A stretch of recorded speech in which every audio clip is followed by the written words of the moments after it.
Marriage arrange marriage అండి? Arranged marriage అంటే ఇంట్లో వాళ్ళు వచ్చి మాట్లాడి ఇదంతా ఉంటుంది కదా. యాక్చువల్గా మా మిస్సెస్ మా ఫ్రెండ్ సిస్టర్. ఓకే. సో వాళ్ళ ఇంటికి నేను వస్తూ వెళ్తూ పోతుండేవాడిని. సో చూసి మేము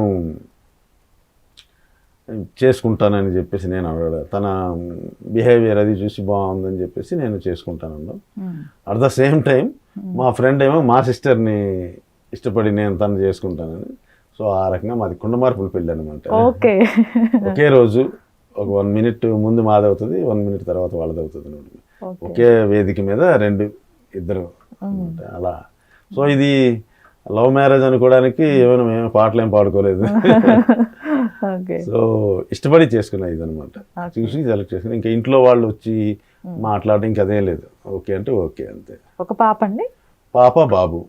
పాప యుఎస్లో ఉందండి. పాప పేరు పావని, యుఎస్లో ఉంది. బాబు ఇప్పుడు నాతోనే ఉన్నాడు. అతని ఇంజనీరింగ్ అయిపోయింది. ఈ యానిమేషన్ ఇది అంటే దాంట్లో ఏదో జాబ్ చేస్తున్నాడు. ఖైదీ 150 మూవీ చేస్తున్నప్పుడు వేడి వేడి నీళ్లు మీద పోసేసుకున్నారంట. అది ఏంటంటే మా అమ్మాయి అదే రోజు వెళ్ళిపోతుందండి. మా యుఎస్ వెళ్ళిపోతుంది అనమాట. సో 1 o'clockకి అప్పుడు మనం ఫ్లైట్ ఎక్కించడానికి వెళ్తాం కదా, అది చేయాలి. అదే రోజు ఇది 150 చిరంజీవి గారి సినిమా షూటు నైట్. అయితే నేనేం చెప్పానంటే మా ఇంట్లో వాళ్ళకి, మీరు ఇటు నుంచి టైం ప్రకారంగా బయలుదేరిపోండి, నేను చేవెళ్ళి అటు సైడ్ అన్నమాట షూట్ ఫినిష్ అవ్వగా నేను అటు నుంచి అటు ఎయిర్పోర్ట్కి వచ్చేస్తాను అని చెప్పేసి అన్నాను. ఆ తర్వాత ఇప్పుడు షూట్ అవుతుంది, నా మనసులో ఏమో అదే ఉందన్నమాట, లేట్ అయిపోతుంది వెళ్ళాలి అది ఇదని. ఎప్పుడైతే వాళ్ళు మాది అయిపోయిందన్నారో, అంటే చెరువు లాంటి దాంట్లో ఉన్నది కదా, చల్లగా ఉందన్నమాట. నైట్ టైం కదా, చల్లగా ఉంది.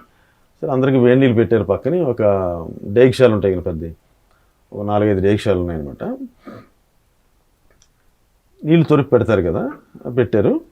అంతా నేను గబగబా నేనంటే ముందే చేసేసుకుని డ్రెస్ చేసుకొని తొందరగా వెళ్ళిపోదాం అక్కడ టైము ఆ హర్రీనెస్లోని నేను పోసుకుంటున్నానండి. పోసుకుంటా ఉంటే వేరే ఇంకా నాతో పాటు 5గురు చేశారు కదా అందులో, వాళ్ళు కూడా స్నానానికి వస్తారు కదా, వాళ్ళు ఇలా వచ్చేసరికి నేనేం చేశానంటే వేరే అక్కడ ఇంకో డేక్షా ఉంటే ఆ డేక్షాలో మగ్గు ఇలా పెట్టి, అంటే ఇది ఇలా పోసుకుంటూ నువ్వు ఇట్రా అని చెప్పి నేను ఆ మగ్గు, అవి ఏంటంటే ఇందులో తొరపడానికి పెట్టిన నీళ్ళు, బాగా వేడిగా ఉన్న నీళ్ళు, ఈ చల్లనీళ్ళు ఈ వేడి సరిపోకపోతే ఆ వేడి నీళ్ళు ఇందులో పోయడానికి అని సపరేట్గా పెట్టాను అనమాట. అవి పోసేసుకున్నాను ఒకసారి, మొత్తం అంతా బొబ్బలు వచ్చేసింది. గాంధీ అని వీడియల్ గాంధీ అని అతను అది చూసి, రే తమ్ముడు, నేనేంటంటే పోసేసుకున్నాను, బొబ్బలు వచ్చేసి నేను గబగబా మళ్ళీ టీషర్ట్ ఏదో ఉంటే టీషర్ట్ వేసేసుకుని వెళ్ళిపోవాలి అది అని చెప్పేసి హర్రీనెస్ లేట్ అయిపోతుంది. మళ్ళీ ఇప్పుడు ఒకసారి వెళ్ళారంటే చాలా టైం పడుతుంది కదా రావడానికి. ఆ దీంట్లో ఉన్నసరికి తను చూసి తను ఏడ్చేసరికి నాకు అప్పుడు చూసి అంటే ఈ కాన్సన్ట్రేషన్ అంతా అక్కడే ఉందన్నమాట నాకు. సరే అని చెప్పి నేను బయలుదేరిపోయి వినాయక్ గారు తెలిసి ఆయన వాకాడ అప్పారావు గారికి చెప్తే, వాకాడ అప్పారావు గారు హాస్పిటల్కి తీసుకెళ్ళండి అంటే, నేనేంటి మళ్ళీ హాస్పిటల్కి తీసుకెళ్ళి అక్కడ ఇదంతా బోల్డ్ అవుతుంది, వెళ్ళిపోదాం అని చెప్పి నేను కారు తీసుకుని వెళ్ళిపోతుంటే నా వెనక కారు వేసుకొని చేసుకొని వచ్చి లేదని అక్కడ చేవల దగ్గర లేదో రోడ్డు పక్కన ఒక హాస్పిటల్ ఉంటే అక్కడ తీసుకుని వెళ్ళి వాళ్ళ ఇంజక్షన్లు అవి చేసి బ్యాండేజ్ అది చేశాను అనమాట. బ్యాండేజ్ చేసిన తర్వాత ఇంకా ఏమండి నేను వెళ్ళొచ్చు కదంటే, నాకేంటంటే అక్కడే ఉంది మనసంతా. గబగబా వెళ్ళిన తర్వాత నేను అంతా కవర్ చేసుకుని వెళ్ళాను, టీషర్ట్ అనమాట. అది తను బయలుదేరే ముందు ఇది ఉంటుంది కదా, ఇటుపక్క మనం ఉంటాం అటుపక్క, తను వచ్చిన తర్వాత డాడీ వచ్చారు కదా ఇదేం చేసి చూసి, డాడీ ఏంటది అనేసి నాకు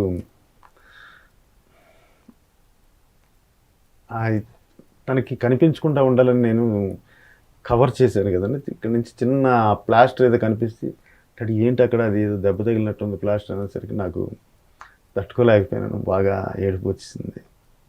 ఏం లేదు అని మళ్ళీ కవర్ చేయడానికి ట్రై చేశాను కానీ కూతురు కదా కనిపెట్టేసింది.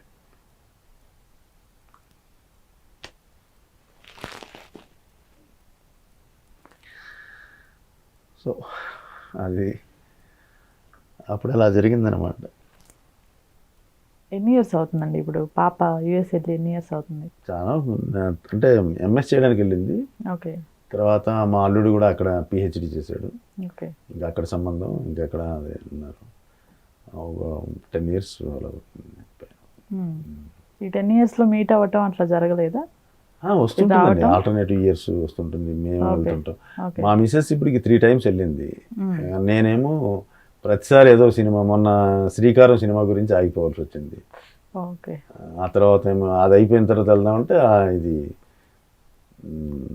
కోవిడ్, అన్ని క్యాన్సిల్ ఫ్లైట్స్. ఇంకా మా మిసెస్ అక్కడ ఉండిపోయింది, మేము ఇక్కడ 6 months అలా తర్వాత వచ్చింది అనమాట. మీకు ఇట్లనే ఎవరైతే ఎంకరేజ్ చేస్తున్నారో మీరు కొంతమంది మీద హోప్స్ పెట్టుకొని ఉండుంటారు.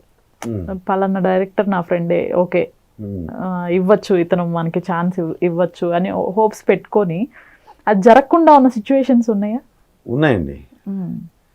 లేవని చెప్తే అబద్ధం చెప్పినట్టు అవుతుంది. ఒకటి ఏంటంటే క్రిష్ గారు ఉన్నారు కదండి, ఆయన గమ్యం స్టార్ట్ చేస్తున్నప్పుడు నాగరాజు గారని ఒక రైటర్, ఆ సినిమాకి రైటర్, ఆయన గంధం నాగరాజు గారని స్వర్గస్థులయ్యారు ఇప్పుడు. ఆయన నాకు ఫ్రెండ్. సో ఆయన కలవడానికి నేను వెళ్ళినప్పుడు క్రిష్ గారు, మేము ఇద్దరం బయట మాట్లాడుకుంటాం, క్రిష్ గారు లోపలికి వెళ్తూ ఇలా నన్ను చూసి మీరు యాక్టరా అన్నాను. అంటే అప్పటికి నేను చక్రవాకం అంతా అయిపోయింది చాలా. అవునండి అన్నాను. అని లోపలికి వెళ్ళిపోయి మా ఫ్రెండ్ అని పిలిచి, అతనికి మన సినిమాలో వేషం ఉంది చెప్పండి అని. వద్దండి, మీ ఇద్దరు ఫ్రెండ్స్, మళ్ళీ నేను చెప్పి మళ్ళీ రేపు పొద్దున ఏం జరిగితే బాగుండదు, చెప్పేది మీరే చెప్పండి, లోపలికి పిలుస్తాను. సరే వచ్చారనమాట, పిలిచారు, పిలిస్తే వెళ్ళాను. వెళ్ళిన తర్వాత మా సినిమాలో ఒక నక్సలైట్ వేషం ఉందండి. అది యాక్చువల్గా ఆర్ నారాయణమూర్తి లాంటి వ్యక్తి ఎలా చేయాలి, అయితే నేను కొత్త కదా హ్యాండిల్ చేయగలను లేనా అనేసి. సో మీ ఐస్ కొంచెం అలా ఉంటాయి, కొంచెం డిఫరెంట్గా దానికి. So I like that ice. So మీరు ఆ నక్సలైట్ లీడర్ క్యారెక్టర్ మీరు చేయండి అది అంటే చాలా సంతోషం అండి, థ్యాంక్ యూ. అప్పుడు ఇంకా సినిమా స్టార్ట్ అవ్వలేదండి. ఆ తర్వాత ఎప్పుడో ఒక 1 yearకి ఎప్పుడో స్టార్ట్ అయింది. తర్వాత ఎప్పుడో నాకేదో ఇలాగా మారేడుమిల్లి అటు సైడ్ వెళ్ళాల్సి ఉంటుంది ఇది అని చెప్పారు. ఓకే రైట్ అనుకున్నాను. అనుకున్న తర్వాత కరెక్ట్గా అది ఏదో మా అల్లరి నరేష్ గారు డేట్స్ యాక్చువల్గా నాకు డేట్లు ఇచ్చింది చాలా తర్వాత ఇచ్చారు, చాలా ముందుకు జరిగిపోయింది సినిమా. తొందరగా రేపే బయలుదేరాలంటే అది ఏంటంటే నేను రేపు మా అమ్మాయికి వీసా గురించి మద్రాసు వెళ్ళడానికి టికెట్లు ఏం చేసుకున్నాను, సో నేను దగ్గరుండి తీసుకెళ్ళాలి, అమ్మాయిని ఒకదాన్ని పంపించలేను కదా అంటే, ఎలాగ మరి ఇలా అంటే, సార్ నాకైతే చేయాలని ఉంది, 2 రోజుల్లో వచ్చేస్తాను, డైరెక్ట్ నేనే వచ్చేస్తాను మీ దగ్గర అంటే అనేసి. తర్వాత ఆయన వేరే ఎవరినో ట్రై చేశాను, ఇంకెవరు కుదరకపోతే తనే వేషం చేశాడు. ఆ నక్సలైట్ క్యారెక్టర్ తనే చేశాడు అనమాట గమ్యం సినిమాలో. తర్వాత అదే విషయాన్ని ఆయన TV9 ఇంటర్వ్యూలో కూడా చెప్పాడు. ఏమంటే మీరు ప్రతి సినిమాలోనూ వేస్తారు కదా అంటే, నేను అనుకోకుండా అలా జరిగిందండి, ఇలా విఏ తిరుప్రసాద్ గారు చేయాల్సింది, ఆయన దొరక్కపోవడం వలన అది చేయాల్సి వచ్చింది. ఆ తర్వాత నుంచి వేరే వాళ్ళు మీరు చేయండి అదంటే అడిగితే అలా చేస్తున్నానని చెప్పి ఆయన చెప్పారు. అయితే ఇదంతా ఎందుకు చెప్తున్నానంటే, నన్ను అంతా ఇచ్చేశాడు కదా అతను, సినిమా కూడా సక్సెస్ అయింది. సో తర్వాత ఫర్దర్గా నేను తర్వాత కూడా వెళ్ళి కలిశాను, చాలా చక్కగా మాట్లాడారు. ఈరోజు కూడా చాలా గౌరవంగా మాట్లాడతారండి అతను, క్రిష్ గారు మహానుభావుడు. కానీ ఈరోజు వరకు ఒక్క సినిమాలో కూడా అవకాశం ఇవ్వలేదండి. ఇంకా కథానాయకుడు చేస్తున్నప్పుడు అయితే సారథి స్టూడియోస్కి వెళ్ళాను. అప్పుడు కుర్చీలో కూర్చుని అతను లేచి నిలబడి నాతో మాట్లాడేది చేశారు. నేను కథానాయకుల్లో చాలా నెంబర్ ఆఫ్ క్యారెక్టర్స్ ఉన్నాయి, ఇస్తాడని బాగా ఆశపడ్డాను నేను, కానీ ఎందుకో తెలియదు. వాళ్ళ నాన్నగారు కూడా మంచి ఫ్రెండ్ నాకు, సాయిబాబా గారు. మరి ఆయన ఎందుకు ఇవ్వలేదు అన్నది నాకు తెలియదు, ఇవ్వలేదు. నేను బాగా, ఎందుకంటే మనకు ముందు నుంచి అతను డైరెక్టర్ అవ్వక ముందు నుంచి నాకు తెలుసు కదా, అప్పుడేదో మిస్ అయింది ఆ సినిమాలో, సరేలే అని చెప్పేసి ఏదో ఒక చిన్న, చాలా వేషాలు ఉంటాయి కదండి, ఏదో ఒక చిన్న వేషం ఇవ్వలేదు ఆయన. అలాగే ఇంకొకళ్ళు ఎవరంటే హరీష్ శంకర్, ఆయన తో మాకు బాగా నా డ్రామాలు అవి చేసేవాళ్ళం. సో బాగా పరిచయం అతను. అతను కూడా డైరెక్టర్ అవ్వకముందు నుంచి నాకు పరిచయం. సో అతను మంచి సక్సెస్ అయిన తర్వాత, మంచి డైరెక్టర్ అయిన తర్వాత వేషం ఇస్తాడని చెప్పేసి ఒక 2 సార్లు నేను వెళ్ళకపోవడం లేదండి. ఎందుకంటే ముక్కు మొహం తెలియని ఎవరు వేరే డైరెక్టర్ల ఆఫీస్కి వెళ్ళి నేను వేషం అడుగుతున్నప్పుడు తెలిసిన అతని దగ్గరికి ఎందుకు వెళ్ళి అంటే అడగడంలో మనకు తప్పేం లేదు. చాలా హ్యాపీగా ఫీల్ అవుతాను మనం తెలిసిన డైరెక్టర్ ఉన్నాడు అంటే, నాకు తెలిసిన డైరెక్టర్ అనే ఒక ఇది ఉంటుంది. సో అతని దగ్గర కూడా తిరిగాను. అతను కూడా ఏమి ఇవ్వలేదు. బహుశా మరి ఇస్తారేమో తెలియదు.